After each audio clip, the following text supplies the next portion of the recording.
5 বছরের নিচে শিশু মৃত্যুর 25% অর্থাৎ 1/4 1/4 বা কারণ হচ্ছে নিউমোনিয়া।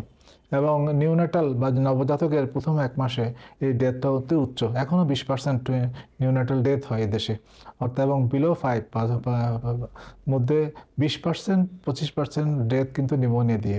তাহলে এটা গুরুত্বপূর্ণ এবং এটাকে প্রতিরোধ করা যায় কিভাবে। আপনি বাচ্চার কাশি, ঠান্ডা, জ্বর হয়েছে, আপনি বুকের দিকে তাকাবেন, যদি শ্বাসটা দ্রুত চলে তাহলে নিউমোনিয়া হয়। কীভাবে আমরা নিউমোনিয়া, কাদের সাধারণ নিউমোনিয়া, মারাত্মক নিউমোনিয়া। সাধারণ নিউমোনিয়া হচ্ছে একটা বাচ্চা 0 থেকে 2 মাস তার শ্বাস 60 নিচে, অর্থাৎ শ্বাসটা অত বেশি দ্রুত চলছে না। 2 মাস থেকে 12 মাস তার শ্বাসটা 50-এর নিচে প্রতি মিনিটে, অর্থাৎ ওটা এর উপরে গেলে কিন্তু মারাত্মক নিউমোনিয়া। আর 12 মাসের উপরে 5 বছর পর্যন্ত কিংবা আরও বেশি, এটা 40-এর উপরে গেলে নিউমোনিয়া হয়। সুতরাং বুকের দিকে তাকাবেন কাশি, ঠান্ডা, জ্বর হলে, এবং মারাত্মক নিউমোনিয়াতে কখনোই যাবেন না। 1 দিন 2 দিন 3 দিন জ্বর না গেলে আপনি একজন ডাক্তার অথবা স্বাস্থ্যকেন্দ্রে শিশু বিশেষজ্ঞ ডাক্তার হলে ভালো হয়, ওখানে দেখাবেন। এবং ওই যে আবার যদি তার মানে কি, শ্বাস যদি 40, 50, 60 দিয়ে ফিগার বললাম, এর বেশি হলে কিন্তু আপনাকে ইনজেক্টেবল বা শিরা পথে যে অ্যান্টিবায়োটিকগুলো দেয় ওটা দিতে হবে। এর নিচে হলে আপনি মুখে ওষুধ দিলে আপনার ভালো হয়ে যাবে। সাথে যদি অ্যাজমার থাকে, বারবার ঠান্ডা লাগে, তাহলে একটু ব্রঙ্কোডাইলেটর, ইনহেলড নেবুলাইজড ফর্ম দিতে হবে। জ্বর থাকলে জ্বরের ওষুধ দিতে হবে। এই হলো সাধারণ নিউমোনিয়ার চিকিৎসা। বাট একজন কম্পিটেন্ট একটা কম্পিটেন্ট পার্সনের কাছে যাবেন। আর মারাত্মকে আপনি যাবেন না, ওইটা হলো আপনার ভর্তি লাগছে, আপনার ইঞ্জেকশন লাগছে এবং অন্যান্য সাপোর্টিভ অক্সিজেন আদার্স লাগছে।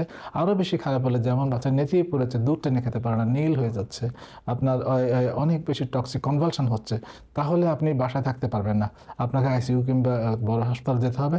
ওখানে আপনি যাবেন না, আপনি অল্পতে ব্যবস্থা নেবেন, তাহলে বেশি দূর গড়ালো না এবং একটা অকারণ ঝুঁকির হাত থেকে বেঁচে গেলেন। এগুলো কিন্তু প্রিভেন্টেবল। আমাদের এখন যে টিকাদান কেন্দ্রে যে টিকাগুলো দেয়, এর মধ্যে ওই নিউমোনিয়ার নিউমোকক্কাসের বিরুদ্ধে টিকা আছে, এর মধ্যে হিমোফাইলাস ইনফ্লুয়েঞ্জি টাইপ বি টিকা আছে। এছাড়া বাইরে আপনার ইয়ের বাইরেও, ইপিআই শিডিউলের বাইরেও কিন্তু এই টিকাগুলি পাওয়া যায়। প্রতি বছর ইনফ্লুয়েঞ্জার টিকা দিবেন, 8 বছরের নিচে 2 ডোজ, প্রতি 1 মাস পর পর। তারপরে একটা করে প্রতি বছর আনটিল তার রিস্ক বা ঝুঁকি আছে দিবেন এটা। এবং নিউমোকক্কাল টিকা, যারা ওইটা নিউমোনিয়ার টিকা ওইটা দিয়েছে, তাদেরকে পলিস্যাকারাইড ভ্যাকসিন 2 বছরের পরে 1 ডোজ। এবং হাই রিস্ক কেসে এটা প্রতি 3 থেকে 5 বছর পর পর দিতে থাকবেন। যে হাই রিস্ক মানে যাদের বারবার ঠান্ডা লাগে, যেমন অ্যাসমা আছে, সাথে cystic fibrosis, coeliac disease, tuberculosis, ক্যাপিটারি লাং ডিজিজ, এরকম জটিল ইন্টারস্টিশিয়াল লাং ডিজিজ, তাদেরকে এটা দিতে দেওয়া ভালো। এবং হিমোফাইলাস ইনফ্লুয়েঞ্জা টিকা বাইরে পাওয়া যায়, এটা দিবেন। প্রিভেনার 13 নামে একটা টিকা পাওয়া যায়, এগুলো দিবেন। এই টিকাগুলো দিলে মৃত্যু যেটা ঝুঁকি বললাম 25% যে এখনও হচ্ছে আনফর্চুনেট ডেথ, এগুলো অনেকখানি কমে যাবে।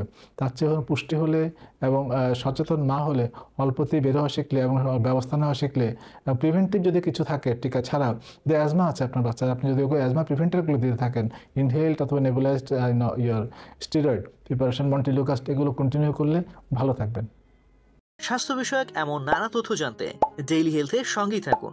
এছাড়াও স্বাস্থ্য বিষয়ক সংবাদ জানতে ভিজিট করুন www.dailyhealth.com.bd এবং ডেইলি হেলথের ফেসবুক, ইউটিউব, লিঙ্কডইন, টুইটার ও ইনস্টাগ্রাম পেজ ফলো করুন।